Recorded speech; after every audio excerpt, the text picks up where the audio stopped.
हाँ हाँ भाई साहब, आपको तो आना ही है। इससे अच्छा और मौका कब मिलेगा आपको कि एक तीर से दो निशाने लग रहे हैं। तभी तो मैं कह रहा हूँ कि आना है मतलब आना है। और हाँ, तारीख नहीं भूल जाना भाई साहब, 18 जनवरी एकदम से लॉक कर दो। बेशक पूरे परिवार के साथ आना है, वो भी पूरे 5 दिन पहले, और नहीं तो क्या। पास बैठी अनीता जी बार बार महेश जी को थमने के लिए कह रही थी, लेकिन महेश जी थे कि बिल्कुल वंदे भारत की तरफ भागते हुए चले जा रहे थे। अच्छा भाई साहब ठीक है, मैं फोन रखता हूँ। और हाँ, 18 जनवरी बिल्कुल भी नहीं भूलना। लो जी, ये हो गई आज आगरा वाले भाई साहब से बात। अब लगाता हूँ सूरत वाली भाभी जी को फोन।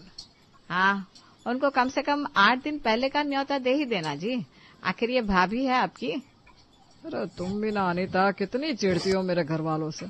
अरे हमारी शादी को 32 साल से ज्यादा हो गया, लेकिन तुम औरतों का कुछ नहीं हो सकता। अच्छा, और आने के बाद उनकी खातिरदारी भी तो करनी होती है, तब तुमको दुकान और तुम्हारे बेटों को अपना ऑफिस याद आ जाता है। हा? इतने सालों से मैं ही तो करती आई हूँ। और मेरा कुछ भी नहीं मम्मी, मैं नहीं कराती थी आपकी हेल्प। अरे आ गई मेरी बिटिया, आजा आजा। अरे अब तो तू पर आई हो गई, अब तो मैं ही अकेली हूँ ना। बस कुछ दिन की बात है मम्मी, फिर तो घर में रौनक ही रौनक होगी। वो तो है बेटा। तभी अनीता जी के फोन की घंटी बज उठती है। लो जी, मेरी बहन का फोन भी आ गया। हाँ जी जी, अब और कितना इंतजार कराओगी, जल्दी से आ जाओ। और अब की बार तो डबल शॉपिंग करनी है, तो समय भी दुगना ही लगेगा। हाँ हाँ, 15 दिन पहले आ जाना। लो कर लो बात, अपनी बहन को 15 दिन पहले कहने होता है। अपना क्या भैया, चलते हैं दुकान। अब आप भी सोच में पड़ गए ना, आखिर मिश्रा सदन में हर काम डबल क्यों हो रहा है। तो इसके पीछे का खास कारण मैं बताऊंगी नहीं, आप खुद ही जान लो। धीरे धीरे करते वो दिन भी आ जाता है जिसका महेश जी और अनीता जी को महीनों से इंतजार था। लो अनीता, हम तो आ गए, अब बताओ क्या क्या काम रह गया है तुम्हारा। बड़ी ही जल्दी आ गई हो जीजी आप। अब हम नहीं आएंगे मिन्नी की शादी में। हाँ अच्छा, ऐसी बात है क्या?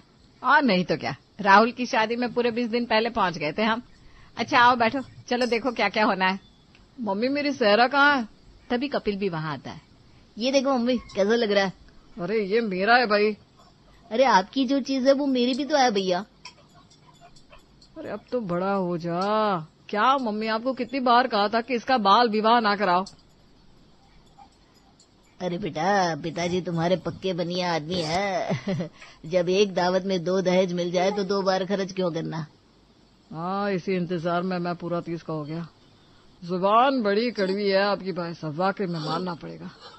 अब धीरे धीरे वो दिन भी आ गया है जब दोनों दुल्हे राजा अपनी अपनी दुल्हनियां ब्याहने चल देते हैं। अब तो आप समझ ही गए ना क्यों बार बार डबल की बात हो रही है, क्योंकि महेश जी ने अपने दोनों बेटों को एक ही मंडप में ब्याहने का सोच लिया था, जिससे खर्चा आधा फायदा डबल। ननद रानी खनक भी अपनी पायल खनकाते हुए वहां आती है। क्या कर रही है मेरी प्यारी दोनों भाभियां? आओ दीदी प्लीज बैठो ना। हाँ जी भाभी, और हमारी बड़ी भाभी नहीं दिख रही? मैं भी यही हूँ दीदी, बस जरा ब्रीफकेस सेट कर रही थी। लो जी दीदी आपका ये गिफ्ट। अरे हाँ भाभी, मैं तो बातों बातों में भूल ही गई दीदी का गिफ्ट। रुको मैं भी लाई। अरे नहीं नहीं, आप दोनों यहाँ मेरे पास बैठो, मुझे किसी से कुछ भी गिफ्ट नहीं चाहिए। मुझे आप दोनों जैसी प्यारी प्यारी भाभियां मिल गई, और क्या चाहिए मुझे। मैं कितनी लकी हूँ जो मुझे 2-2 भाभियां एक साथ दे दी ऊपर वाले ने। खनक के मुंह से ये सुनकर पारुल और स्मिता एक दूसरे की शक्ल देखने लगती है। अब आप तो समझ गए ना आखिर क्यों। अरे भाई सिंपल सी बात है, ननद को लेकर लोगों ने इतना हाइप जो मना रखा है, जैसे कि ननद कोई वैम्पायर हो और उसकी निगाह भाभी की हर एक चीज पर रहती है। इसी बीच में ऐसी सीधी ननद मिल जाए तो चौंकना तो बनता है। तभी खनक को उसकी प्यारी मम्मी यानी कि अनीता जी आवाज लगाती है। आई मम्मी। इतना कहकर वो वहां से चली जाती है। भाभी, हम लोग सच में बहुत लकी हैं। हाँ स्मिता, तुमने बिल्कुल सही कहा यार, मैं तो खुद ही शॉक्ड हूँ यार। मेरी तो सारी दोस्त यही कहती थी, तेरी ननद से बचकर रहना, ननद हमेशा बड़ी खतरनाक होती है। सच में स्मिता, घर का सबसे खतरनाक प्राणी ही है जो एकदम गौ है, तो फिर टेंशन किस बात की। चलो भाई, हमारी तो मौज हो गई। एक साथ ब्याह कर आई बहुएं अभी तक घर में किसी के बारे में कुछ ज्यादा जानती नहीं थी। अगर जेठानी पहले आई होती तो वो देवरानी के लिए गृह युद्ध में एक सारथी की तरह काम करती। लेकिन यहाँ तो दोनों ही अज्ञानी है बस। चलिए आगे आगे देखते हैं होता है क्या। इधर शाम को स्मिता और पारुल रसोई में काम कर रही थी। स्मिता, तुम्हें पता है कि तोरई की सब्जी में यहाँ टमाटर पड़ेगा या नहीं? क्योंकि मेरे मायके में तो टमाटर डालकर बनाते हैं। मुझे कैसे पता होगा भाभी, आप मेरी जेठानी है, मैं पीछे पीछे आप आगे आगे। अच्छा बच्ची, ये बात है। चलो कोई ना, मैं जरा मम्मी जी से पूछ कर आती हूँ, क्योंकि तोरई, लौकी, टिंडे हर जगह लोग अपने अपने तरीके से बनाते हैं और मैं पहले ही दिन कोई कांड नहीं करना चाहती। मायके में जो कर रखे हैं। पारुल अपनी सास के कमरे की ओर रुख करती है और तभी वहां से कुछ आवाजें आ रही थी, जिसे सुनकर पारुल रुक जाती है। मम्मी, देना है तो यही दो ना, मुझे तो यही अच्छी लग रही है, वरना नहीं चाहिए। अरे खनक बेटा, तुझे बताया तो ये तेरी बड़ी भाभी की है, ऐसा कैसे तुझे दे दो? पलट कर जाती हुई पारुल अपना नाम सुनकर रुक गई। मम्मी जी, अगर बुरा ना मानो तो मैं अंदर आ जाऊं? अरे अरे भाभी जी, ऐसी क्या बात है, आप ही का घर है। अब मैं तो 5 साल पहले ही पराई हो गई हूँ। वो मम्मी जी, मैं ना तोरई की सब्जी पूछने आई थी, लेकिन आप दीदी से कुछ मेरे बारे में कह रही थी। नहीं नहीं भाभी, कोई बात नहीं है। नहीं, लेकिन मैंने सुन लिया आपको कुछ पसंद आया है जो मम्मी जी ने मेरे लिए लिया है शायद। हाँ पारुल बेटा, अब तू इस घर की बहू है, अब तुझसे क्या ही छिपाना। ये तेरे लिए एक अंगूठी ली थी जो इसे बड़ी ही पसंद आई है। अब मैं से वही समझा रही थी कि क्या मम्मी जी आप भी? अरे दीदी मेरी इकलौती ननद है और ऐसी ननद आज के टाइम में चिराग लेकर ढूंढने से भी नहीं मिलेगी। आप ये प्लीज दीदी को दे दो। तभी स्मिता भी पीछे से आती है। भाभी अब कहाँ रह गई? वो कढ़ाई में तेल बहुत तेज गर्म हो गया तो मैं बंद करके आ गई। चलो सब्जी बनानी है ना। अरे मैं तो भूल ही गई। स्मिता, तुम गैस बंद करके आई ना, ये सही किया। तुम ही देखो, ये दीदी मेरी बात ही नहीं सुन रही है, शायद तुम्हारी बात मान ले। क्या हुआ दीदी, क्या कह रही हैं भाभी? अरे कुछ भी नहीं भाभी, आप दोनों भी ना। अरे अब ये तो बताएंगी नहीं। बात यह है कि इनको पसंद आई है मेरी ये रिंग जो मम्मी जी ने मेरे लिए ली थी, और अब ये मना कर रही है और मैं इनको दे रही हूँ। वैसे मुझे पसंद तो छोटी भाभी के इयररिंग्स भी आए थे, लेकिन मुझे किसी से कुछ नहीं लेना, प्लीज आप लोग जिद ना करो। अब लगता है आप लोग धीरे धीरे समझ गए होंगे ना। फिर क्या, बस दोनों भाभियां जबरदस्ती अपनी प्यारी सी, भोली सी, सीधी सी ननद को रिंग और इयररिंग्स देकर ही मानती हैं। हाँ, आप दोनों कितने अच्छे हो सच में। अरे हमसे अच्छी तो आप हैं। अरे हमसे अच्छी तो आप हैं।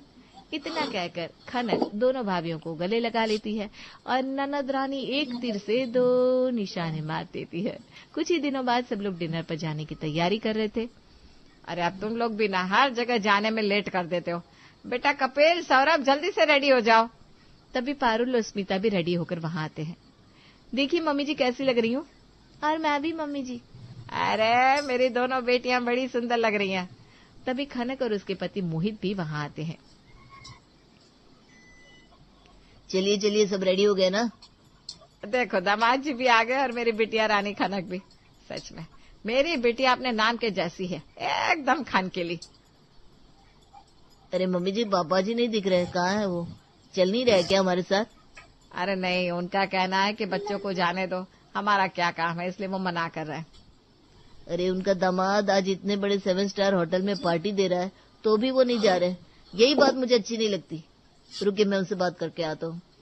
दामाद अपने ससुर के पास जाता है। चलिए ना पापा जी। अरे देखकर तो आइए, कैसा रिसोर्ट है, कैसा होटल है। अरे नहीं नहीं जमाई साहब, फिर कभी चलूंगा। ठीक है पापा जी, फिर आप आराम करिए। थोड़ी देर में सब पार्टी के लिए निकलते हैं। स्मिता, वाकई में हमारे ननद नंदोई कितने अच्छे हैं। ऐसे भला कोई कहाँ पार्टी देने ले जाता है। ऊपर से दामाद तो कितनी कंजूस होता है। हाँ भाभी, बिल्कुल सच कहा आपने, वाकई में काबिले तारीफ है हमारे जीजाजी। सब जाते हैं, फुल एंजॉय करते हैं, खाना खाते हैं, पीते हैं और मोहित उनकी जी भर के खातिरदारी करता है। वेटर, इधर आओ। ये कौन सी नॉर्मल आइसक्रीम सर्व कर दी? हाँ, फटाफट से शाही राजभोग आइसक्रीम लेकर आओ। और हाँ, वो आपके यहाँ जो रॉयल रसमलाई है केसर से भरपूर, उसको भी लाना मत भूलना। आखिर हमारी दोनों भाभियां पहली बार हमारे साथ आई हैं। ये सुनकर पारुल और स्मिता दोनों खिलखिला उठती है। अब थोड़ी देर में बारी आती है बिल देने की। देखते हैं क्या होता है। ये लीजिए सर आपका 15,455 का बिल। अरे इधर लाओ, कौन सा ज्यादा है मैं देता हूँ। अरे ये भी कोई बिल है क्या? और देखो कोई पैसा नहीं देगा। मेरे जैसा जीजा हो उसके बाद। जीजा जी। नहीं नहीं नहीं साले साहब, आप नहीं देंगे, मैं आपको देने ही नहीं दूंगा। अरे हाँ जीजा जी, आज पार्टी आपकी तरफ से है तो आज तो आप ही देंगे। वही तो, ये सौरभ ना फालतू में कहाँ जा रहा है भाई, तू बैठ। अरे मैं तो कह रहा था पापा जी के लिए खाना पैक करा लेते हैं, उनके लिए भी अकेले क्या ही खाना बनाना पड़ेगा। अरे हाँ हाँ क्यों नहीं, लेकिन हाँ उसके पैसे मैं ही दूंगा। सुन रहे हो ना कान खोलकर दोनों। अब ससुर जी के लिए खाना पैक होकर आ जाता है, लेकिन अभी तक मोहित जी अपना पर्स ही खोज रहे थे। जीजा जी चले क्या? अरे वो मेरा वॉलेट लगता है घर पर ही भुलाया मैं। सुनिए ना जीजू क्या कह रहे हैं। अच्छा अच्छा चलो ठीक है, मैं दे देता हूँ। छोटे साले साहब का बहुत थैंक यू। देखो मैं आपका हिसाब ना घर जाते ही कर दूंगा। क्या जीजू आप भी इतनी छोटी सी बात करते हैं, हमें वैसे ही पता है आपका दिल कितना बड़ा है। आप ऐसी बातें मत कीजिए, आप हमारे इकलौते प्यारे न्यारे नंदोई हैं। इतना सुनते ही सब हंसते लगते हैं और खुशी खुशी घर की ओर चल देते हैं। फिर कुछ दिन और बीतते हैं, खनक और मोहित घर आते हैं। और क्या हो रहा है साले साहब? बस कुछ नहीं जीजू, सब बढ़िया है। आप बताइए कैसे है? और मेरी बहन कैसी है? अरे वहाँ कहाँ घुसी चली जा रही है, जरा इधर तो बैठो। अरे वो मुझे मम्मी से कुछ काम है, अभी आती हूँ तुम्हारे पास। मम्मी के पास वाला काम कुछ जरूरी है शायद, इसीलिए मुझे यहाँ तक लाई है, और अभी मुझे इतनी दूर और जाना है फंक्शन में। इतना कहकर मोहित खनक को आंख मार देता है। खनक मम्मी के पास कुछ जरूरी काम के लिए चली जाती है। अच्छा मैं क्या कह रहा था साले साहब, आपकी कार कहाँ है? बस यही घर के बाहर खड़ी है, आज ही उसकी सर्विस करवा के लाया हूँ। क्या हुआ जीजा जी? वो तो देख ही लिया तभी तो कहा है साले साहब, आखिर मैं भी तुम्हारा जीजा हूँ जीजा। अच्छा अच्छा घर के बाहर खड़ी है, जरा चाबी तो देना मुझे।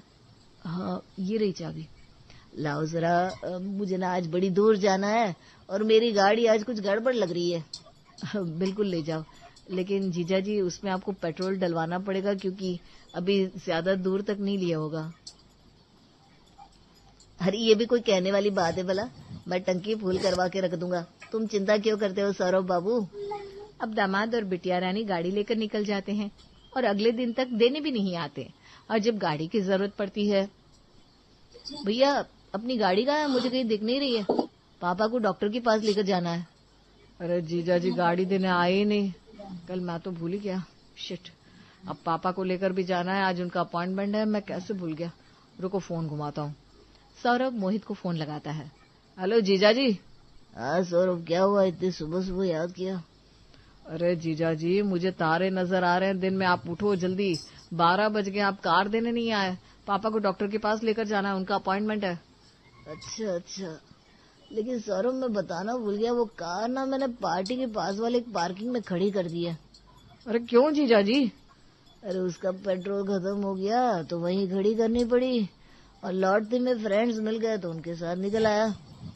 अरे लेकिन जीजू आपको बोला था ना पेट्रोल कम होगा गाड़ी में, तो आपको जाते ही डलवा लेना चाहिए था। आप क्या करेंगे अब?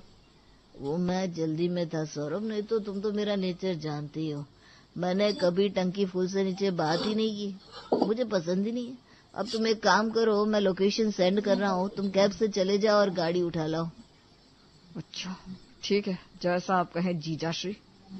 अब बहन और जीजा कभी कपड़े की किसी बड़े से शोरूम में ले जाकर बिठा देते, कभी प्यारी सी ननद रानी खनक अपनी खनकती हुई आवाज से भाभियों की साड़ियां, झुमके और पर्स ले जाती, और भाभियां बेचारी मुंह ताकती रह जाती और कुछ कह भी नहीं पाती। और कभी भारी भरकम तो कभी हल्की फुल्की, लेकिन चपत तो कपिल और सौरभ को ही लगती। इसी बीच दिवाली का त्योहार आता है और नंदोई जी इस बार तनिष्क के शोरूम में ले जाकर बिठा देते हैं। अरे जीजा जी हम सिर्फ साड़ियां दिलाने लाए थे इनको, और कुछ खा पी कर वापस चल देंगे। हाँ अभी गोल्ड की जरूरत नहीं है, भाव भी देखो आसमान छू रहा है। अरे रहने दो तुम दोनों, तुम्हारे बस की नहीं है, आज जी भरकर शॉपिंग करो भाई, दिवाली का त्योहार है। अगर इस टाइम पर भी अपने अपने घर की लक्ष्मी को खुश नहीं किया तो जीवन बेकार है भाई हमारा। मोहित के मुंह से ये सुनकर सौरभ और कपिल एक दूसरे की शक्ल देखने लगते हैं। अच्छा जीजा जी ये बात, और नहीं तो क्या, तुम दोनों की तरह मैं कंजूस नहीं हूँ। आज तुम दोनों की बीवियों को भी मैं ही शॉपिंग कराऊंगा, फिकर नॉट। वाह भाई वाह, मान गए जीजा जी। इधर पारुल और स्मिता भी मौका देकर चौका मार देती है और अपना सारा खर्चा आज ही वसूल करना चाहती है, इसलिए दोनों बड़े बड़े डायमंड नेकलेस पसंद कर लेती है। इधर मोहित भी कोने में खड़ा मुस्कुरा रहा था। आज कर लो खूब मन भर कर शॉपिंग, बिल्कुल ज्यादा नहीं, बस 9-10 लाख का आएगा। और जीजा जी तुम्हारी नाक तो ससुराल में आज और भी ऊंची हो जाएगी। हल्दी लगी ना फिटकरी और रंग भी चोखा होए, कौन सा बिल मुझे भरना है। तभी पारुल, स्मिता, अनीता जी और प्यारी खनक बिटिया शॉपिंग करके खड़ी होती है। हाँ जी, हम लोगों ने ले लिया है। अब आप लोग जल्दी जल्दी बिलिंग करा लो, हमें बड़ी जोर की भूख लग रही है। हाँ तो बिलिंग करवा लेते। कितने का बिल हुआ भाई साहब? 11,918 रुपए। बस इतना सा? मुझे लगा था आज तुम लोग कम से कम 25 लाख की तो शॉपिंग करोगे। रुको मैं देता हूँ। अरे देखो, कोई नहीं देगा, सिर्फ मैं ही दूंगा। हाँ, कोई नहीं देगा, सिर्फ मैं। अरे जीजा जी, आप किसको रोक रहे हैं? कोई नहीं है यहाँ। पारुल के इतना कहते ही मोहित पीछे पलट कर देखता है तो वहाँ वास्तव में कोई नहीं था। आज दोनों साले गेम खेल गए थे और जीजा जी की ट्रिक उन्हीं पर भारी पड़ गई थी और उनके दोनों साले साहब आज धीरे से खिसक गए थे।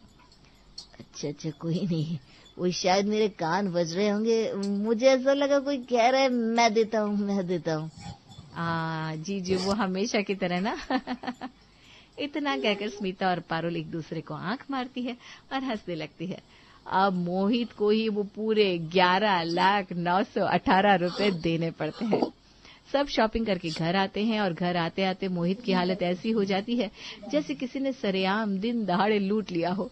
कपिल और सौरभ आराम से सोफे पर लेटे लेटे पिज्जा खा रहे थे। क्या हुआ जीजा जी, कुछ परेशान लग रहा है? वही तो मैं भी कहने वाला था भैया। क्या हुआ जीजा जी? अभी तो आधा घंटे पहले हम आपको इतना अच्छा खासा छोड़कर आए थे। तुम दोनों कहाँ चले गए थे? मैं ढूंढ रहा था, कम से कम वहाँ रहना तो चाहिए था। अब हमारे मीशो वाले अंबानी जीजा जब शॉपिंग करा रहे तो हमारा क्या काम? कोई नहीं, हम आपकी थकावट समझ रहे हैं। स्मिता, जाओ जीजू के लिए फटाफट एक गर्मा गर्म चाय लेकर आओ। और हाँ, चाय थोड़ी कड़क करना, आज जीजा जी ज्यादा थके हुए हैं। इतना सुनते ही पारुल और स्मिता रसोई की तरफ चल देती है। सुना ना देवर जी क्या कह रहे थे? जी सुना ना, मीशो वाले अंबानी जीजा।